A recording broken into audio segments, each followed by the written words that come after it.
तो कैसे हैं आप सभी का मैं आपकी मंच the success point at the rate पे शानदार टॉपिक पे फिर से आपका स्वागत करता हूं दोस्तों। बहुत ही शानदार, बहुत ही लाजवाब, बहुत ही अच्छा सेगमेंट होने वाला है। शुरू करने से पहले गुजारिश है कि इस वीडियो को ज़्यादा से ज़्यादा लोगों तक शेयर करें। हो सकता हो आपके शेयर करने से ये वीडियो ऐसे लोगों तक पहुँच जाए जिसको सबसे ज़्यादा ज़रूरत है इस वीडियो की। दोस्तों ज़्यादा से ज़्यादा शेयर करें, लाइक करें, कमेंट करें वीडियो आपको कैसी लगती है, और साथ ही हर प्रश्नों के बाद उत्तर ज़रूर दिया करें दोस्तों। इससे आपका मनोबल बढ़ेगा, आपको प्रैक्टिस होगी कि किस हिसाब से वहाँ आंसर देना है। और इन टॉपिक को बनाने का मकसद सिर्फ यही है कि आपको ये पता चल सके कि किस टॉपिक से किस तरह से क्वेश्चन आते हैं, और उस आधार पर आपको अपना बेस मजबूत करना है और आपको अपनी तैयारी शुरू करनी है। तो दोस्तों अगर आप ऑब्जेक्टिव प्रश्नों को देखना चाहते हैं तो वो भी मेरे प्लेलिस्ट में है। आप देख करके, समझ करके उसको लगाने का प्रयास कर सकते हैं दोस्तों। जितना ज़्यादा से ज़्यादा आप प्रैक्टिस सेट लगाएंगे, जितना ज़्यादा से ज़्यादा आप प्रश्नों को देखेंगे, उतना ज़्यादा आप अपने लक्ष्यों के करीब पहुँचेंगे। तो चलिए शुरू करते हैं आज के शानदार टॉपिक को, जो कि हमारा टॉपिक है विश्व के भूगोल के अंतर्गत। आज हम देखेंगे चट्टानें या शैल का वर्गीकरण। चलिए आइए देखते हैं। तो दोस्तों चट्टानों को उनके निर्माण विधि के अनुसार 3 भागों में बाँटा जा सकता है। कौन-कौन से भाग हैं वो आइए देख लेते हैं। पहला है अग्नि चट्टान, दूसरा है अवसादी चट्टान, तीसरा है रूपांतरित चट्टानें। आइए अब इसको क्रम अनुसार देखते हैं। तो दोस्तों आइए देखते हैं अग्नि चट्टान के बारे में। तो आइए पॉइंट वाइज देखते हैं। तो ज्वालामुखी उद्गार के समय भूगर्भ से निकलने वाला लावा ही धरातल पर क्या होता है, जमकर ठंडा हो जाने के बाद अग्नि शैलों में परिवर्तित हो जाता है। जो ये ज्वालामुखी जब फूटता है दोस्तों, उस समय जब ज़मीन से जो लावा निकलता है वो धरातल पर क्या होता है, धीरे धीरे जमकर ठंडा होने लगता है और उसके बाद अग्नि शैलों में परिवर्तित हो जाता है। पृथ्वी की उत्पत्ति के बाद सर्वप्रथम इनका ही निर्माण होने के कारण इन्हें प्राथमिक शैल भी कहा जाता है। यानी कि जब पृथ्वी की उत्पत्ति हुई उसके बाद इनका निर्माण हुआ, इसलिए इन्हें प्राथमिक शैल भी कहा जाता है। ये रवेदार, परविहीन एवं कठोर प्रकृति की चट्टान यानी कठोर होती हैं, जो अपक्षय से कम प्रभावित होती है, लेकिन यांत्रिक एवं भौतिक अपक्षय के कारण इनका विघटन तथा नियोजन प्रारंभ हो जाता है। यानी कि इनका टूटना और जुड़ना प्रारंभ हो जाता है। इन चट्टानों में जीवाश्म नहीं पाए जाते। पहली बात याद रखिएगा, ऐसी कौन सी चट्टान है जिसमें जीवाश्म नहीं पाए जाते, तो वो अग्नि चट्टान है दोस्तों। अगला है रूपांतरित तथा अवसादी चट्टानें प्रत्यक्ष या अप्रत्यक्ष रूप से इनसे ही निर्मित होती हैं। ग्रेनाइट, बेसाल्ट, मैग्माटाइट, डायोराइट, गैब्रो, पिचस्टोन, प्यूनिस आदि अग्नि चट्टानों के उदाहरण हैं।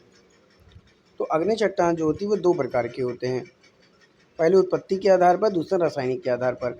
अब देखते हैं उत्पत्ति के आधार पर दोस्तों। तो उत्पत्ति के आधार पर पहला आता है आपका पातालिक चट्टान। इस प्रकार की अग्नि चट्टानों का निर्माण पृथ्वी की अधिक गहराई में होता है। यानी जो पातालिक चट्टानें हैं उनका निर्माण कहाँ होता है, पृथ्वी की आंतरिक गहराई में होता है। बात समझ में आ रही है। चूँकि इनका ठंडा होना, जमाव एवं ठोस होना अधिक गहराई में होता है, जहाँ पर तापमान अधिक होता है, अतः इनके ठंडा होने की गति मंद होती है। इस कारण इनमें रवे अधिक तथा बड़े पाए जाते हैं, जैसे ग्रेनाइट, गैब्रो तथा डायोराइट। देखिए दोस्तों, जो पातालिक चट्टानों के जो उदाहरण हैं वो क्या हैं, पातालिक चट्टानों के जो रवे होते हैं वो कैसे होते हैं, ग्रेनाइट, गैब्रो तथा डायोराइट आदि। बात समझ आ रही है कि इनके जो रवे होते हैं वो काफ़ी रवे टाइप जो होते हैं, ठीक है। और जो पातालिक चट्टानें होती हैं, ठीक है, ये कब इनका निर्माण पृथ्वी की अधिक गहराई में होता है, और इनका ठंडा होना, जमाव एवं ठोस होना अधिक गहराई में होता है। चलिए आगे चलते हैं। अब देखते हैं मध्यवर्ती चट्टानों के बारे में। मध्यवर्ती चट्टान क्या है दोस्तों, आज का जो सेगमेंट है वो मैं बहुत कम टाइम में करने की कोशिश करूँगा, काफ़ी लंबा टाइम हो जाता है। तो भूगर्भ से निकलने वाला मैग्मा जब धरातल पर न पहुंचकर मार्ग में मिलने वाली संधियों, दरारों अथवा तलों में ही जमकर ठोस हो जाता है। यानी जब ज़मीन से निकलने वाला जो मैग्मा है या लावा है, जब धरातल में ना पहुंचकर उसकी जो छोटी-छोटी पतली-पतली दीवारें होती हैं पत्थरों की, चट्टानों की, जब उसमें पहुंच जाता है तो ऐसे चट्टानों को मध्यवर्ती चट्टान कहा जाता है। कालांतर में अपरदन की क्रिया के उपरांत ये चट्टानें धरातल पर दृष्टिगोचर होने लगती हैं। इसके मुख्य रूप से अधोलिखित है, ठीक है दोस्तों। यानी कालांतर में अपरदन की क्रिया के उपरांत ये चट्टानें धरातल पर दृष्टिगोचर होने लगती हैं, धरातल पर दिखने लगती हैं। आगे क्या कह रहा है कि पहला है लैकोलिथ अर्थात छात्रशिला लावा के गुंबदाकार जमाव होते हैं। यानी जो लैकोलिथ होते हैं या छात्रशिला लावा जो होते हैं वो गुंबदाकार के जमाव होते हैं जो परतों के बीच गर्म लावा के भर जाने से बनते हैं। यानी कोई परत है, कोई दो परतें, उनके बीच में जब कोई गर्म लावा भर जाता है तो उससे लैकोलिथ चट्टान बनती है। इसकी ऊपरी परत वाष्प और गैस के दबाव के कारण ऊपर की ओर गुंबद के रूप में उठ जाती है और रिक्त स्थान में लावा भर जाता है। यानी कि इसकी जो ऊपरी परत होती है वाष्प और गैस का जब उस पर प्रेशर बनता है तो क्या होता है, ऊपर की ओर गुंबद के रूप में गोल टाइप में बन जाता है और इसके जो खाली स्थान रह जाता है वहाँ लावा भर जाता है दोस्तों। अब देखते हैं अगला क्या है, भित्ति शिला। भित्ति शिला या डाइक लावा बाहर निकलते समय जब मार्ग में अवसादी चट्टानों के बीच एक लंबवत दीवार या बांध के रूप में जम जाता है। भित्ति शिला या डाइक लावा जो होता है दोस्तों, ये बाहर निकलते समय क्या होता है, मार्ग में अवसादी चट्टानों के बीच जो लंबी दीवारें या बांध के रूप में जम जाता है उसे भित्ति शिला कहते हैं। सिंहभूमि जिले में अनेक डाइक मिलते हैं। यानी सिंहभूमि जिला है एक, वहाँ पे क्या होता है, अनेक डाइक मिलते हैं। फिर है पत्र या पत्रशिला। जब लावा अवसादी चट्टानों की परत में प्रवेश कर समानांतर तहों के रूप में जम जाते हैं तो उसे पत्रशिला कहते हैं। और समझ में आ रही है, यानी कि जब कोई लावा जो होता है वो अवसादी चट्टानों की परतों में प्रवेश कर समांतर तहों यानी बराबर वाली लाइनों में जम जाते हैं तो उसे पत्रशिला कहते हैं। ये छत्तीसगढ़ तथा झारखंड में पाए जाते हैं दोस्तों, याद रखिएगा। पत्रशिला लावा कहाँ पाया जाता है,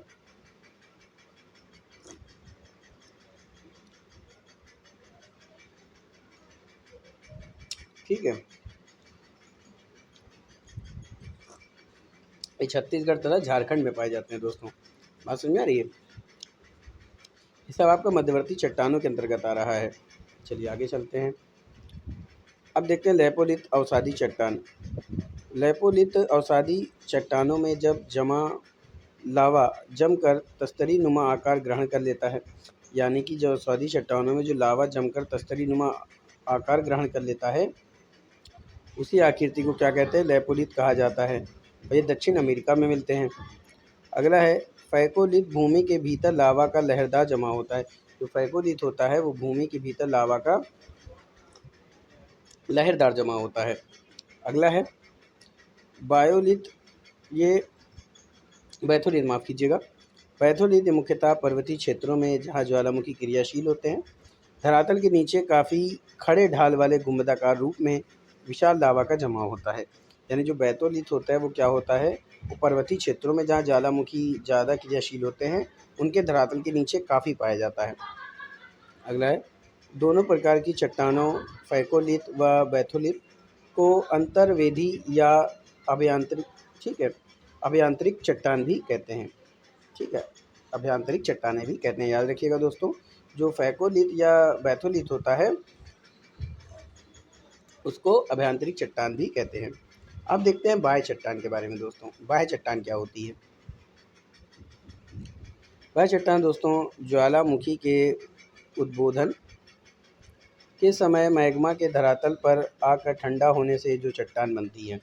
यानी ज्वालामुखी उद्बोधन है, जब ज्वालामुखी फटने के समय मैग्मा जब धरातल पर आकर ठंडा होने पर जो चट्टान बनती है उसी को बाह्य चट्टान कहते हैं। ज्वालामुखी चट्टान अथवा बाह्य चट्टान कहलाती है। ठीक है दोस्तों, जो बाह्य चट्टान होती है उसको हम ज्वालामुखी चट्टान भी कहते हैं। जैसे बेसार चट्टान, यानी जो बाह्य चट्टान का उदाहरण क्या हो सकता है दोस्तों, बेसार चट्टान। अभी तक हम लोगों ने देखा था, अब हम देखेंगे रासायनिक संरचना के आधार पर। ठीक है दोस्तों, बात समझ में आ रही है। अभी तक हमने उत्पत्ति के आधार पर देख लिया है, अब हम देखेंगे रासायनिक संरचना की दृष्टि के आधार पर। तो पहला हो गया अम्लीय चट्टान। अम्लीय चट्टान दोस्तों, इसमें बालू या सिलिका की मात्रा 65 से 85% तक तथा शेष एल्युमिनियम, मैग्नीशियम व क्षार पदार्थ एवं चूना होता है, जैसे ग्रेनाइट, रायोलाइट, पिच स्टोन तथा ऑब्सीडियन। बात समझ में आ रही है।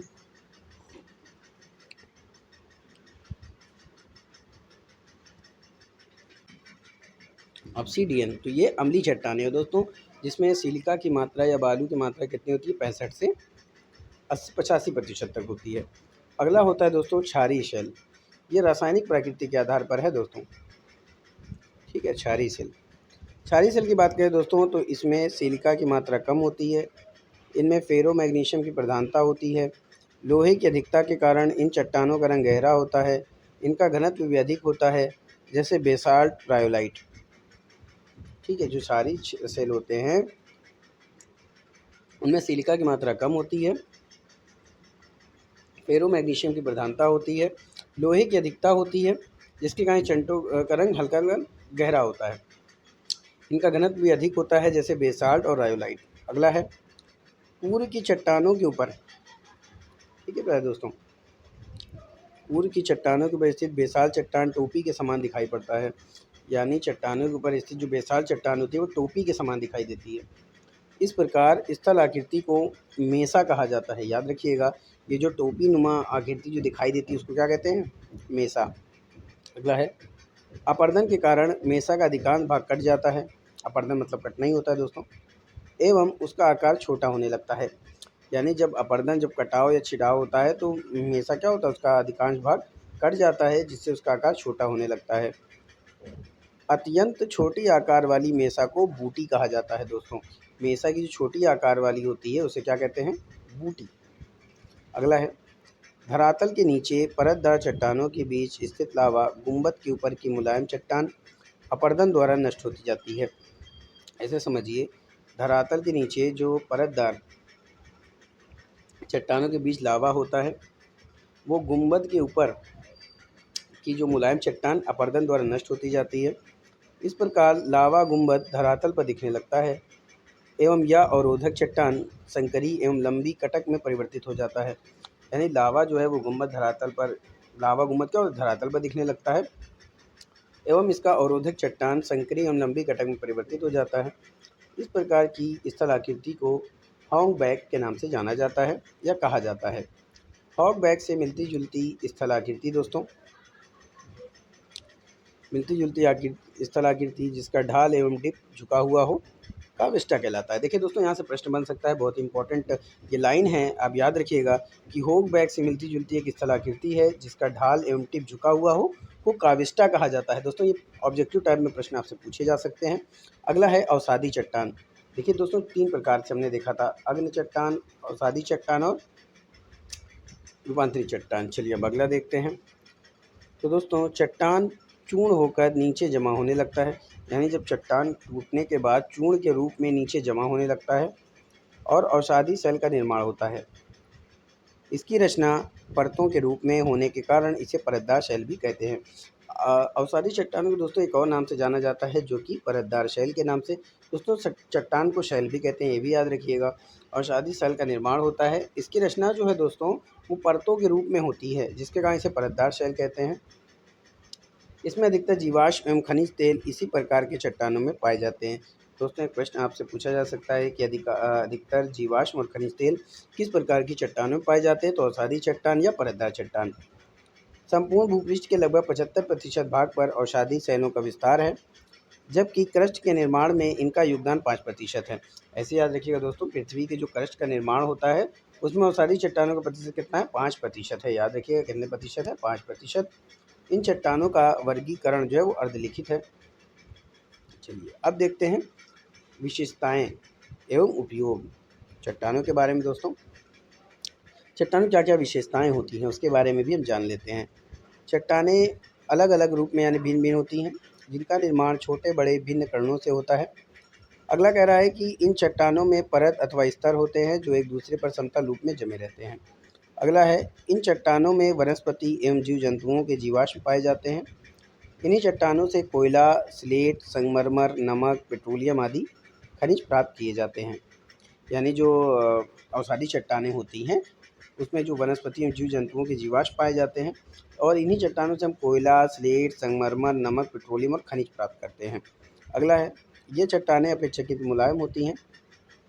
इनका निर्माण सामान्यतः जल, पवन, हिम, जीव जंतु अथवा रासायनिक प्रतिक्रियाओं के फलस्वरूप होता है। ठीक है, ये चट्टानें क्या होती हैं? मुलायम होती हैं और इनका निर्माण किससे होता है? जल, पवन, हिम, जीव जंतु या रासायनिक प्रतिक्रियाओं के फलस्वरूप होता है। जो अवसादी चट्टानें होती है दोस्तों ये छिद्रमय होती है। अगला चलते हैं। अवसादी चट्टानें अनेक प्रकार से उपयोगी होती हैं। वर्तमान में सभी देशों में नदियों द्वारा निर्मित समतल अवसादी मैदान, बालू के महीन जमाव के लोएस मैदान आदि विश्व के सबसे उपजाऊ और सघन क्रियाकलाप एवं सघन बसाव के प्रदेश हैं। ये भी याद रखिएगा। अवसादी चट्टान तो उपयोगी है ही है दोस्तों। वर्तमान में सभी देशों में जो नदियों द्वारा निर्मित समतल अवसादी चट्टान यानी कि समतल यानी चिकनी एक लेवल में बालू के महीन जमाव के लोएस के मैदान विश्व के सबसे उपजाऊ और सघन क्रियाकलाप एवं सघन बसाव के प्रदेश हैं। बलुआ पत्थर, चूने के पत्थर आदि का उपयोग भवन के निर्माण में किया जाता है। चूना एवं डोलोमाइट व अन्य मिट्टियाँ इस्पात उद्योग में काम में आती हैं। बिल्कुल सही है दोस्तों। अवसादी चट्टानों में चूने के पत्थर का उपयोग सीमेंट बनाने में किया जाता है। याद रखिएगा, अवसादी चट्टानों में चूना पत्थर जो मिलता है दोस्तों, उसका उपयोग हम सीमेंट बनाने में करते हैं। चलते हैं, किस तरह के सीमेंट दोस्तों, जो आप प्लास्टर ऑफ पेरिस बनाते हैं। आगे चलते हैं। अगला है रूपांतरित चट्टान दोस्तों। रूपांतरित चट्टानों के बाद देखें तो उच्च तापमान, दबाव अथवा दोनों के प्रभाव से ऊंचे ताप की वाष्प व जल से रासायनिक क्रिया से अग्नि और अवसादी चट्टानों में मूल रूप से परिवर्तन हो जाता है। यानी जो उच्च तापमान, दबाव या दोनों प्रकार के प्रभाव से जो ऊंचे ताप की वाष्प व जल में रासायनिक क्रिया से क्या होता है, अग्नि और अवसादी चट्टानों में परिवर्तन होता है। इन परिवर्तन के फलस्वरूप बनी चट्टान एक कार्यनियंत्रित चट्टान कहलाती है। ऐसी चट्टानों का गुण, रंग, खनिज संरचना एवं रवे पूर्णतः नए सिरे से बनते हैं। इन चट्टानों में कठोरता एवं दृढ़ता सर्वाधिक होती है। यानी जो रूपांतरित चट्टान होती है दोस्तों, यानी जो एक चट्टान से दूसरे रूप में परिवर्तित होते हैं, उनमें कठोरता और दृढ़ता सर्वाधिक होती है। अगला क्या कह रहा है, इनमें जीवाश्मों का अभाव होता है, किंतु इन शैलों में हीरा, संगमरमर, अभ्रक, क्वार्टजाइट आदि पाए जाते हैं। यही रूपांतरित चट्टानों में जीवाश्मों का अभाव होता है, लेकिन इस प्रकार के शैल जो होती हैं, जो चट्टानें होती हैं, उनमें हीरा, संगमरमर, अभ्रक और क्वार्टजाइट पाया जाता है। आगे चलते हैं। अब देखते हैं दोस्तों, अग्नि चट्टानों के रूपांतरण से बनी शैलें। जो अग्नि चट्टानों से रूपांतरण में शैली होती है, रूपांतरण होता है अग्नि चट्टानों से दूसरे रूप में, वो क्या होता है, ग्रेनाइट। ग्रेनाइट का किस में रूपांतरण हो जाता है दोस्तों, नीस में हो जाता है। बेसाल्ट चट्टानें जो अग्नि चट्टानों के उदाहरण है, वो किस में चेंज हो जाता है, एम्फीबोलाइट में। गैब्रो अग्नि चट्टान होता है दोस्तों, उदाहरण है, और ये किस में परिवर्तित हो जाता है, रूपांतरण से शैल किस रूप में हो जाती है, सर्पेंटाइन। तो दोस्तों अग्नि चट्टानों से रूपांतरित होकर जो शैलें बनती हैं, वो ग्रेनाइट के किस में चेंज हो जाता है, नीस में चेंज हो जाता है। बेसाल्ट का एम्फीबोलाइट में और गैब्रो का सर्पेंटाइन में। अब अवसादी चट्टानों के रूपांतरण से बनी शैलें, आइए देखते हैं अवसादी चट्टानों का रूप बदलकर जो शैलें बनती हैं वो कौन सा होती है। अगर हम क्ले एवं शैल की बात करें दोस्तों, तो ये परिवर्तित होकर बनती है स्लेट। चूना पत्थर की बात करें दोस्तों, तो ये संगमरमर में। चाक एवं डोलोमाइट, तो ये भी संगमरमर में परिवर्तित होती है। बलुआ पत्थर की बात करते हैं तो क्वार्टजाइट। कांग्लोमेरेट, तो ये क्वार्टजाइट दोस्तों। बिटुमिनस कोयले की बात करते हैं तो ये ग्रेफाइट और हीरा। बात समझ आ रही दोस्तों। जो सादी चट्टान है, जो कि इम्पोर्टेंट है दोस्तों, ज़्यादातर प्रश्न पूछता है। तो क्ले एवं शैल स्लेट में परिवर्तित होती। चूना पत्थर की बात करें तो संगमरमर में। चाक एवं डोलोमाइट संगमरमर। बलुआ पत्थर क्वार्टजाइट दोस्तों, ये बहुत पूछता है। कांग्लोमेरेट क्वार्टजाइट, बिटुमिनस कोयला ग्रेनाइट और हीरा में परिवर्तित होता है। आगे चलते हैं। अगले पूछ रहा है दोस्तों, रूपांतरित चट्टानों के पुनः रूपांतरण से कौन सी शैल बनती है। स्लेट से शिस्ट बनेगा दोस्तों, और शिस्ट से बनेगा फाइलाइट। दोस्तों बहुत ही इम्पोर्टेंट है, टॉपिक है ये। चलिए आगे चलते हैं चट्टानों के वक्र के बारे में। पृथ्वी पर मुख्य रूप से अग्नि, परतदार और रूपांतरित चट्टानें पाई जाती हैं। इनकी रचना की जो प्रक्रिया है वो निरंतर चलती रहती है, इसे चट्टान चक्र कहा जाता है। दोस्तों एक इम्पॉर्टेंट आपसे पूछा जा सकता है कथन बना करके या ऑब्जेक्टिव टाइप क्वेश्चन में कि चट्टानों के वक्र के बारे में। तो दोस्तों देखिए, यहाँ से दो कथन बन सकते हैं कि पृथ्वी में मुख्य रूप से अग्नि, परतदार, रूपांतरित चट्टानें पाई जाती हैं। बिल्कुल सही है। और इनकी जो रचने की प्रक्रिया, यानी चट्टानों की जो लगातार बनते रहते चक्र, उसको क्या कहते हैं, चट्टानों का चक्र कहा जाता है दोस्तों। तो ये था दोस्तों आज का शानदार महत्वपूर्ण प्रश्नों की श्रृंखला। उम्मीद करता हूँ कि आज का सेगमेंट आपको पसंद आया होगा। तो ज़्यादा से ज़्यादा शेयर करें, लाइक करें दोस्तों। ऑब्जेक्टिव टाइप क्वेश्चन भी मेरे प्लेलिस्ट में पड़ा हुआ है, आप प्लेलिस्ट में जा करके उन महत्वपूर्ण प्रश्नों को भी देख सकते हैं। कोई प्रयास कर सकते हैं लगाने का दोस्तों। बहुत ही इंपॉर्टेंट क्वेश्चन है जो आपको आपके लक्ष्य तक पहुंचा सकता है। जी हाँ दोस्तों, द सक्सेस पॉइंट @ एक ऐसा मंच है जो उन महत्वपूर्ण प्रश्नों को आपको देता है जिससे आप अपने लक्ष्य के बहुत करीब पहुंच सकते हैं। मेरी ईश्वर से प्रार्थना है कि आप सबका सिलेक्शन हो दोस्तों। और इस टॉपिक को ब्रीफ से डिस्कशन करने के बाद दोस्तों, द सक्सेस पॉइंट @ पे जो मंच है उसमें ऑब्जेक्टिव टाइप क्वेश्चन बनाए जाते हैं, आप उसको देखना ना भूलें दोस्तों। तो ये था आज का सेगमेंट दोस्तों, फिर मिलेंगे इसी जुनून के साथ। अगर आप मेरे चैनल पे नए विजिटर हैं तो आपसे गुजारिश है कि चैनल को सब्सक्राइब करें, बेल आइकन ऑन करें ताकि नोटिफिकेशन मिलती रहे। बेल आइकन ज़रूर से ऑन करें दोस्तों, क्योंकि अगर कोई भी वीडियो डलती है तो उससे आपको नोटिफिकेशन मिलती रहेगी। फिर मिलेंगे, तब तक के लिए जय Hind, wish you all the best.